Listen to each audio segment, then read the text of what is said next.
Hello दोस्तों, स्वागत है आप सभी का आपके अपने चैनल बेसिक नॉलेज में। दोस्तों आज हम लोग इस वीडियो में देखने वाले आप लोग का साइंस का मॉडल पेपर सेट नंबर 4। जी हाँ दोस्तों, आप लोगों का जो भी साइंस का मतलब हर एक सब्जेक्ट का 5-5 मॉडल सेट जारी हो चुका है, उसका ये साइंस का मॉडल सेट 4 है। चलिए सभी को देख लेते हैं और इसका किसका क्या आंसर होगा हर एक का बता देता हूं दोस्तों। इसके बाद ऑब्जेक्टिव खत्म होगा, सारा सब्जेक्ट भी बता देंगे, सोशल साइंस मैथ सभी कुछ अपलोड कर देंगे। बस चैनल पर बने रहे, सब्सक्राइब कर लीजिए। इसके लिए मैंने अलग से प्लेलिस्ट बना दिया है, क्लास 10 मॉडल पेपर 5-5 सेट का अलग से बना दिया, आप लोग जाके प्लेलिस्ट में देख सकते हो। ठीक है, चलिए देखते हैं। इससे पहले सेट 3 तक मैंने कंप्लीट कर दिया, ये सेट 4 है।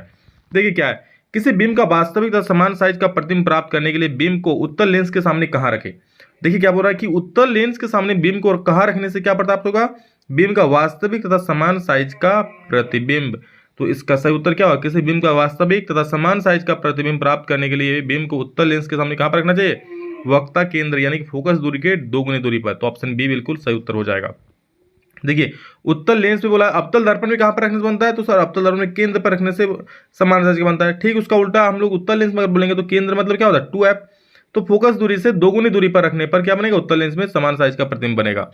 नेक्स्ट क्वेश्चन है, ध्रुव और वक्रता केंद्र को मिलाने वाली रेखा को क्या कहते हैं। ध्रुव और वक्रता केंद्र, ये हो गया ध्रुव, और ये वक्रता केंद्र, ये जो रेखा मिला रही, इस रेखा को क्या बोलते हैं, इसको बोलते हैं प्रिंसिपल एक्सिस यानी कि मुख्य अक्ष।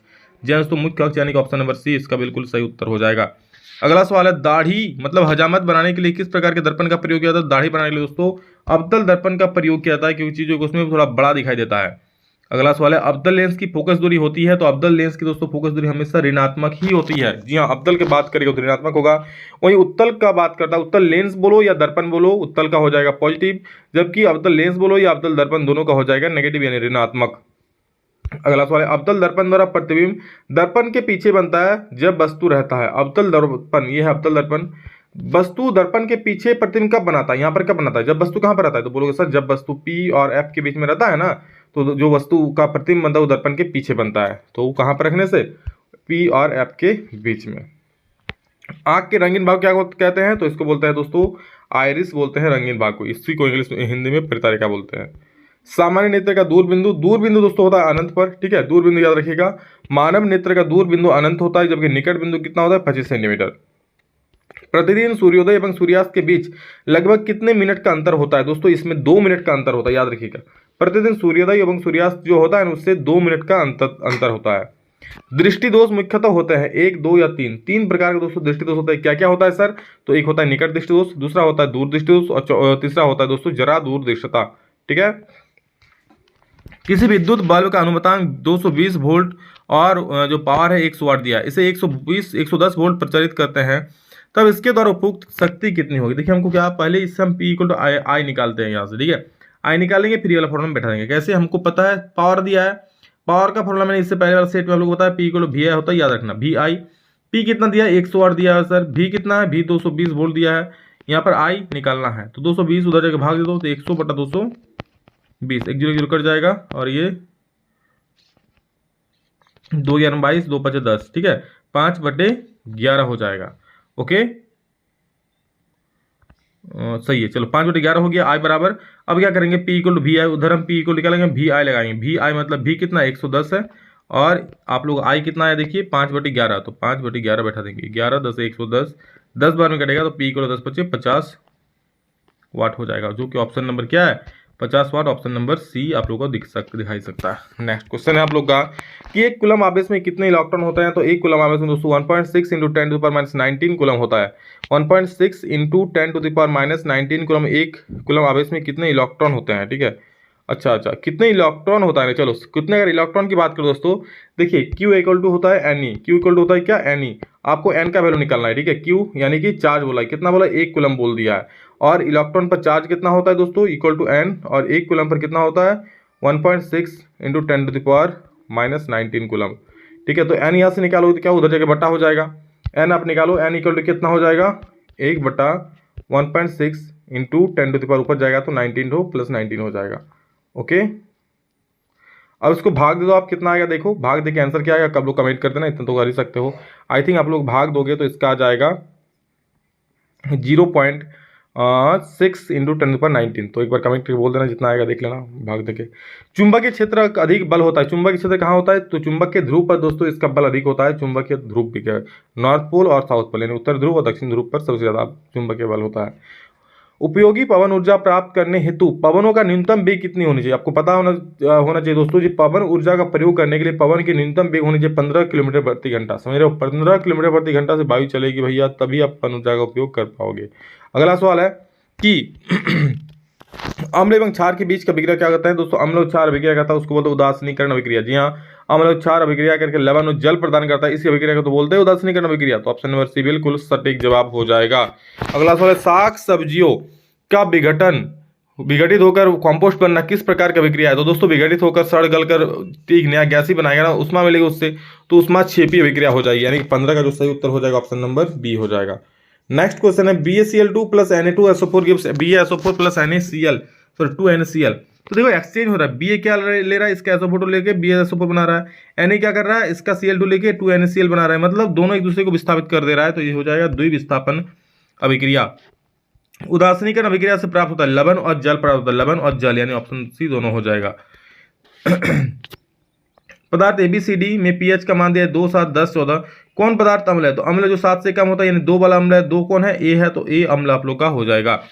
एंटासिड का उदाहरण है दोस्तों, एंटासिड मतलब जो क्षारक होता है, मतलब कड़वा जो होता है, ये मिल्क मैग्नीशिया भी हो जाएगा, बेकिंग सोडा भी हो जाएगा। तो ऑप्शन नंबर सी इसका दोनों बिल्कुल सही उत्तर हो जाएगा। आगे कौन सा पदार्थ क्लोरीन से अभिक्रिया करके विरंजक चूर्ण बनाता है? तो देखिए कौन सा पदार्थ क्लोरीन से अभिक्रिया करके विरंजक चूर्ण बनाता है? तो कैल्शियम ऑक्साइड। जी हाँ दोस्तों, कैल्शियम ऑक्साइड, यानी कि आप बोल दो CaO। ये जब आप लोग अभिक्रिया करता है क्लोरीन से Cl2 से, तो क्या बना देता है? CaOCl2, यानी कि विरंजक चूर्ण बना देता है। ठीक है, नेक्स्ट क्वेश्चन दोस्तों हम लोग का देख सकते हो इसमें क्या है, उभयधर्मी के ऑक्साइड होते हैं। उभयधर्मी ऑक्साइड मतलब दोस्तों जो अम्ल और क्षार दोनों से अभिक्रिया करता है। ठीक है, जो अम्ल और क्षार दोनों से अभिक्रिया कर लेगा उसे क्या बोलेंगे? उभयधर्मी ऑक्साइड। यानी कि आपका हो जाएगा क्या? Al2O3 और ZNO। ठीक है, ये 2NO नहीं ZNO होता, मिसप्रिंट है। कांसा मिश्र धातु है दोस्तों, कांसा पीतल का होता है, कांसा तांबा और टीन का होता है। तांबा यानी कि कॉपर और टीन यानी कि एसन। तो Cu+Sn जो होता है वो होता है कांसा। ठीक है, इंपॉर्टेंट सोडियम हो जाएगा। इनमें किस तत्व का इलेक्ट्रॉनिक विन्यास 2, 8, 7 है? 2, 8, 7 कौन सा तत्व होगा? 2, 8, 10 और 7, 17। 17 किसका होता है भाई साहब? तो गिन लो, hydrogen, helium, lithium, beryllium, boron, carbon, nitrogen, oxygen, fluorine, neon, sodium, magnesium, aluminium, silicon, phosphorus, sulphur, chlorine. I think chlorine का हो जाएगा। तो 24 का ऑप्शन नंबर 1 बिल्कुल आप लोग का सही हो जाएगा। ओके, 25 नंबर बोला निम्न में कौन सा कथन असत्य है? असत्य क्या होता है? 25 नंबर सवाल देखिए ध्यान से। 25 नंबर में दोस्तों क्या हो जाएगा आप लोग का? ए नंबर क्या है? असंतृप्त हाइड्रोकार्बन में द्विआबंध या त्रिआबंध होता है। बिल्कुल सही बात दोस्तों। और संतृप्त में द्विआबंध भी होता है, त्रिआबंध भी होता है। और जो संतृप्त होता है ना, जैसे मीथेन, इथेन, प्रोपेन, इस सब में होता है एक एक आबंध होता है। उसके बाद मीथेन असंतृप्त हाइड्रोकार्बन, बिल्कुल गलत है ये दोस्तों। मीथेन यानी कि CH4 आप लोग का असंतृप्त नहीं है। CH4 की बात करें दोस्तों तो CH4 आप लोग का संतृप्त हाइड्रोकार्बन है। ठीक है, CH4 आप लोग क्या? संतृप्त, क्योंकि यहाँ सिंगल बॉन्ड होता है। एल्काइन का सामान्य सूत्र CnH2n-2 बिल्कुल सही होता है। एल्काइन का सामान्य सूत्र बिल्कुल यहाँ गलत कर दिया फिर से। यहाँ पर दोस्तों एल्केन करना चाहिए था। एल्केन अगर करता तो आप लोग का ऑप्शन यहाँ पर 2 सही हो जाता। मिथेनिक असंतृप्त, मतलब 2 आप लोग का होता कि मीथेन असंतृप्त हाइड्रोकार्बन है, गलत लिखा हुआ है, तो ये असत्य हो जाता। लेकिन यहाँ पर बी भी आ सकता है और डी भी आ सकता है। ठीक है, बाई प्रिंट करें या जो भी करें, बी और डी आप लोग गलत है। क्यों दोस्तों? एल्काइन का सूत्र होता है CnH2n-2 ना। एल्काइन में क्या होता है? CnH2n-2। और ये वाला फॉर्मूला होता है एल्केन का, तो एल्केन लिखता तो बात फिर भी चल जाता। बेंजीन का अनुसूत्र है, बेंजीन का सूत्र होता है C6H6। देख लो इशारों, C6H6 होता है बेंजीन का अनुसूत्र। और आगे बढ़ेंगे, इनमें से कौन तत्व उपधातु नहीं है? उपधातु कौन नहीं है? तो देखिए बोरोन भी उपधातु है, सिलिकॉन भी उपधातु है और जर्मेनियम भी उपधातु है। यानी कि जो हाइड्रोजन वो गैस है, ये एक उपधातु नहीं है। ठीक है, तो ये हाइड्रोजन हो जाएगा। पाइरुवेट के विखंडन में यह CO2H2 का ऊर्जा देता है। यह क्रिया होती है कहाँ होती है? तो माइटोकॉन्ड्रिया में होती है। ठीक है, पाइरुवेट का विखंडन क्या होता है? माइटोकॉन्ड्रिया में होता है। ऑप्शन नंबर 1 सही कर लीजिए। अगला सवाल है पौधों में वाष्पोत्सर्जन किस भाग में होता है? दोस्तों पौधों में वाष्पोत्सर्जन क्या होता है? पत्तियों में होता है। तो यहाँ देखिए पत्ता कहाँ है? ऑप्शन नंबर डी को मार दो सही। नेक्स्ट, आमाशय में कौन सा एंजाइम पाया जाता है? दोस्तों आमाशय में कौन सा एंजाइम पाया जाता है? 30 नंबर सवाल पूछा है, तो याद रखिए दोस्तों आमाशय में पेप्सिन नामक एंजाइम पाया जाता है। ठीक है, 2 तंत्रिका के मध्य खाली स्थान को क्या कहता है? तो दोस्तों 2 तंत्रिका के मध्य खाली स्थान को सिनेप्स कहते हैं। बायोलॉजी में है, ये याद रखना। फल को पकाने के लिए कौन सा हार्मोन उत्तरदायी है दोस्तों? फल पकाने के लिए कौन सा हार्मोन उत्तरदायी है? तो इसका सही उत्तर हो जाएगा एथिलीन।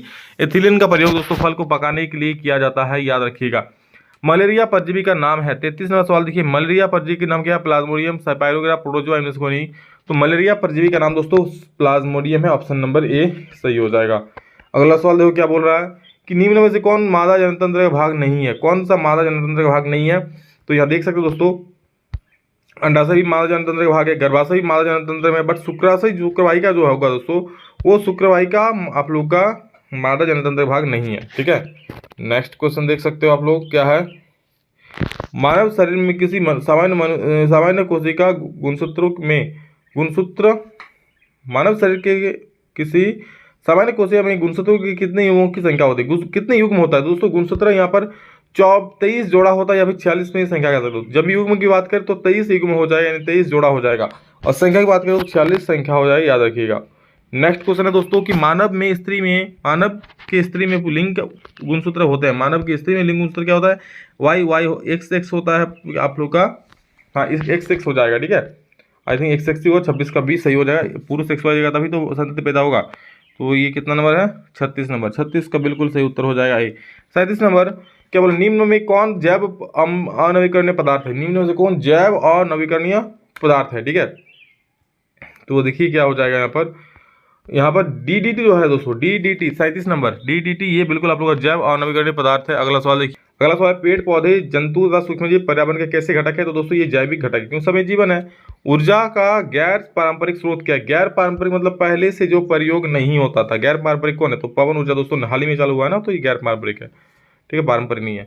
कुल्हा जल संचयन की पुरानी विधि है निम्नलिखित में किस उपयोग में लाती है? तो इसका सही उत्तर दोस्तों हो जाएगा आप लोगों का हिमाचल प्रदेश, यानी 40 का बिल्कुल option number A is the right answer. इसके साथ दोस्तों हम लोग का साइंस का सेट 4 भी खत्म होता है, सेट 5 अपलोड कर देंगे, सोशल साइंस का भी अपलोड कर चुके हैं, सोशल साइंस का भी देख लेना, एग्जाम सामने है, बस एग्जाम में पढ़ो अच्छे से ताकि धाका मचा दो, ठीक है। चलिए दोस्तों, love you all, thank you, love you, इतना ही, फिर मिलेंगे नेक्स्ट वीडियो में जल्द, तब तक जय हिंद, वंदे मातरम।